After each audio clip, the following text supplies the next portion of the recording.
Hi అండి. పండు మిరపకాయల సీజన్ వచ్చేసింది కదా! ప్రతి ఒక్క ఇంట్లో పండు మిరపకాయ పచ్చడి పడతారు. అందులో ఒక్క గుప్పెడు పండు మిర్చి తీసి ఇట్లా ఫ్రెష్‌గా చక్కగా రోటి పచ్చడి దంచి చూడండి.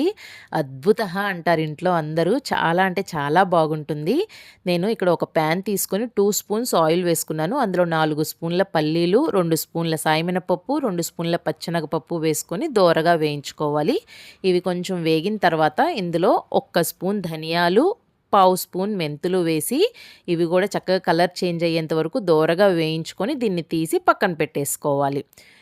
ఆయిల్ కూడా చాలా తక్కువ పట్టిద్దండి ఈ పచ్చడికి. ఫస్ట్ 2 స్పూన్స్ ఆయిల్ వేసాం కదా! అదే ఆయిల్‌లో పచ్చడంతా చేసేసుకోవచ్చు. ఇప్పుడు ఇందులో 3 మీడియం సైజ్ టొమాటోలు కట్ చేసి వేసుకోవాలి. గుప్పెడు కొత్తిమీర వేసుకొని, పండు మిర్చి టేస్ట్ అకార్డింగ్ తగ్గించుకోవచ్చు, పెంచుకోవచ్చండి. ఘాటుని బట్టి ఉంటుంది. నేనైతే ఇక్కడ 10-12 పండు మిర్చి తీసుకున్నాను.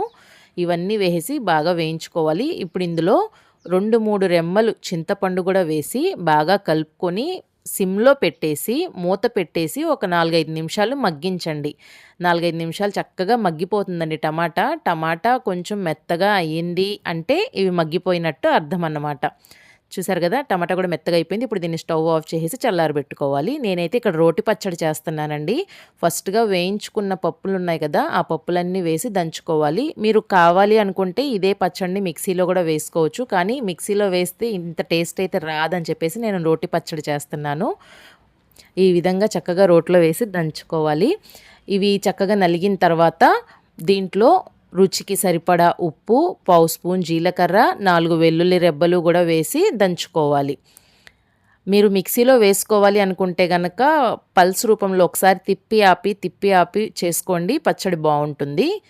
ఈ విధంగా చక్కగా దంచుకోవాలండి. ఇప్పుడు ఇందులో మనం ముందుగా వేయించి పెట్టుకున్నాం కదా! టొమాటోలు, పండుమిర్చి అవి కూడా వేసేసి చక్కగా దంచుకోవాలి. పప్పులు నలిగిన తర్వాత ఇవి వేస్తే గనక చక్కగా ఉంటుందండి. ఇవి వేసిన తర్వాత మనం కచ్చా బచ్చా దంచుకుంటే సరిపోతుంది. పప్పులు మాత్రం మెత్తగా దంచేసుకోండి. ఇప్పుడు ఇవన్నీ వేసేసి కచ్చాబచ్చాగా దంచుకోవాలి. ప్లీజ్ అండి నా వీడియోస్ గనక నచ్చితే లైక్ చేస్తూ ఉండండి, షేర్ చేస్తూ ఉండండి. నా ఛానల్‌ని సబ్స్క్రైబ్ చేసుకోండి.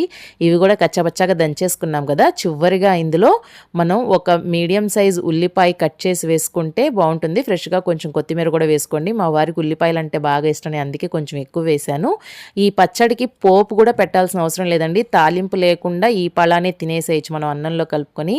వేడి వేడి అన్నంలో ఈ పచ్చడి ఏసుకొని కొంచెం నెయ్యేసుకొని తింటే అందరూ అట్లాగే అసలు 4 ముద్దలు ఎక్కువ తింటారండి. అంత కమ్మగా ఉంటుంది. చక్కగా నలిగిపోయింది కదా! ఇప్పుడు మనం దీన్ని గిన్నెలోకి తీసుకొని సర్వ్ చేసేసుకోవచ్చు. ఇది రైసు, రోటీ దేంట్లోకైనా బావుంటుందండి. అందరూ తప్పకుండా ట్రై చేయండి. నచ్చితే లైక్ చేయండి, షేర్ చేయండి. నా ఛానల్‌ని సబ్స్క్రైబ్ చేసుకోండి. మీకు ఇంకేమైనా డౌట్ ఉంటే కింద కామెంట్ బాక్స్‌లో మెసేజ్ చేయండి.